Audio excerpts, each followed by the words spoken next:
આપણી સાથે જે મેનેજમેન્ટ જોડાઈ રહ્યા છે રેમંડના ग्रुप सीएफओ अमित अग्रवाल जी जोड़ाई चुके हैं। अमित जी बहुत बहुत शुक्रिया मेरे साथ आज जुड़ने के लिए। सबसे पहले ओवरऑल कंडीशन से शुरुआत करना चाह रही थी मैं, डिमांड किस तरीके से वापस आती हुई दिख रही है? पेंटअप डिमांड को लेकर हम काफी ज्यादा पॉजिटिव कमेंट्स देख रहे हैं, आपकी तरफ से क्या आइडिया, किस तरीके से वर्कआउट हो रहा है? जब हम डिमांड की बात करते हैं तो पहले हमारा जो लाइफस्टाइल का बिजनेस है, जो सूटिंग शर्टिंग्स अपैरल का बिजनेस है, उसके बारे में हम बात करते हैं।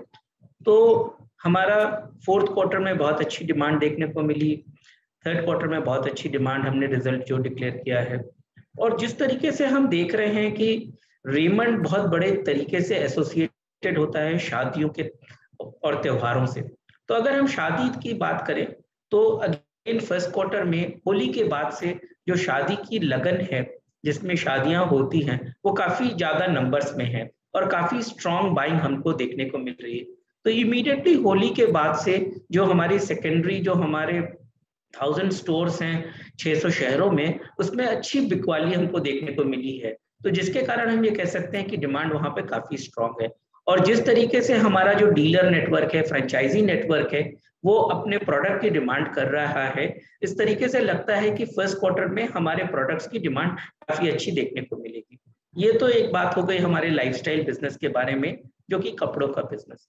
दूसरी तरफ अगर हम अपने रियल एस्टेट की बिजनेस की बात करें तो जो हमारे दोनों प्रोजेक्ट हैं, जो कि अफोर्डेबल 1 BHK 2 BHK है और दूसरा जो हमारा प्रीमियम 3 और 4 BHK का सेगमेंट है, उसमें भी हमने कंसिस्टेंटली बिकवाली बहुत अच्छी देखी।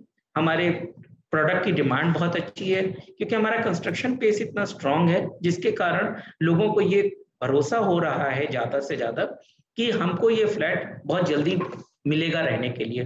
तो अगर हम देखें तो हमारा जो फर्स्ट प्रोजेक्ट है 1 BHK 2 BHK, हम 2 साल पहले रेरा के टाइमलाइन से दे देंगे। इस साल के दिसंबर 2022 में हम काफी अपार्टमेंट्स उसमें से दे देंगे।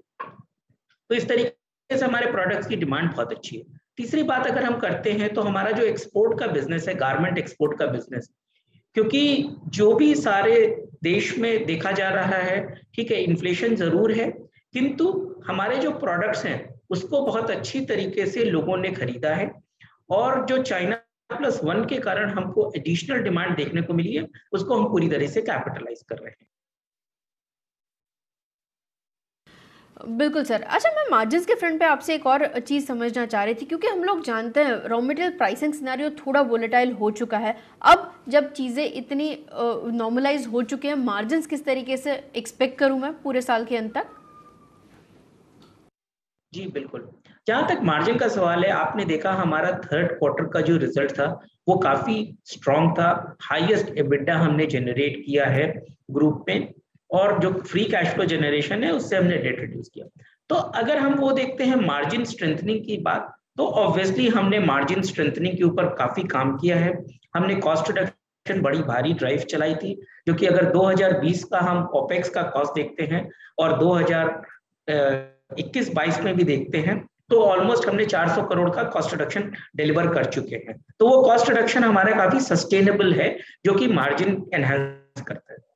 दूसरी बात, हमारे प्रोडक्ट्स जो इतने स्ट्रांग है, जिसकी डिमांड इतनी स्ट्रांग है एंड हम मार्केट लीडर हैं अपने प्रोडक्ट्स में, जैसे सूटिंग है उसमें पूरी तरह से हम मार्केट लीडर हैं, उस प्रोडक्ट में हम प्राइस इंक्रीज कर सकते हैं। जहां तक दूसरा मार्जिन प्रेशर का सवाल उठता है, लोगों के दिमाग में एक सवाल रहता है कि आज कॉटन की प्राइसिंग इतनी बढ़ गई है। जो रॉ कॉटन है जो कि चलता था 42,000 रुपीज अ कैंडी, वो अभी 92-93,000 रुपीज अ कैंडी का हो गया। तो हमारा अगर हम बिजनेस बाय बिजनेस बात करें तो हमारा जो शर्टिंग का बिजनेस है, वो शर्टिंग के बिजनेस में हमने अभी तक टिल फरवरी तक हमने प्राइस इंक्रीजेस पूरी पास ऑन कर दिए। अभी ऑब्वियसली मार्च में जो 25% प्राइस इंक्रीज आई है कॉटन के अंदर में, वो हम अभी नेक्स्ट 2 महीने में प्राइस इंक्रीज की कोशिश करेंगे और उसको पास ऑन करेंगे। तो इस तरीके से हमारा जो कॉटन का कंजम्पशन है वो सिर्फ शर्टिंग फैब्रिक में। जहां तक सूटिंग में सवाल है, वूल जो हम इंपोर्ट करते हैं ऑस्ट्रेलिया न्यूजीलैंड से, उसमें कोई विशेष प्राइस बढ़ोतरी नहीं देखने को मिली है और वो हम ऑलरेडी प्राइस इंक्रीज कर चुके हैं, तो हमारी मार्जिन इंटैक्ट रहने वाली है। सीजनैलिटी का जो है प्रोडक्ट डिफरेंशिएशन वो तो रहने वाला ही है। और अगर हमारा जो दूसरा बिजनेस है इंजीनियरिंग का, जिसमें हम स्टील खरीदते हैं, स्टील की प्राइसेस भी हमको बहुत ऊंची और काफी इंक्रीज देखने को मिली है, जिसको कि हम कंसिस्टेंटली पास ऑन कर रहे हैं।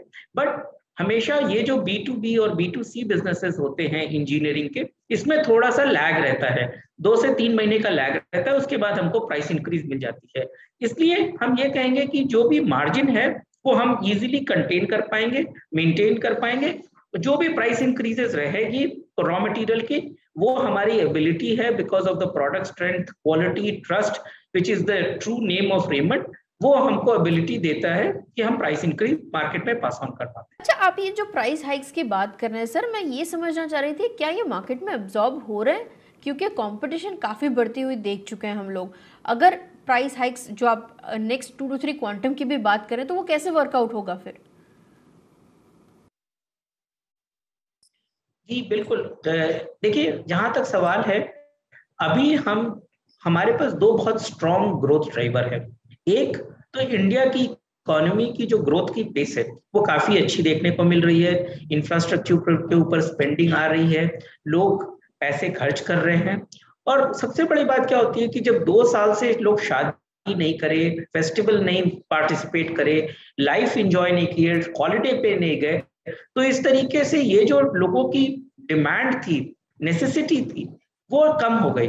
बट किंतु ये सब वापस शुरू हो रहा है, इसके कारण हमने क्लियरली ग्रोथ देखी है और प्रोडक्ट की डिमांड बढ़ी है।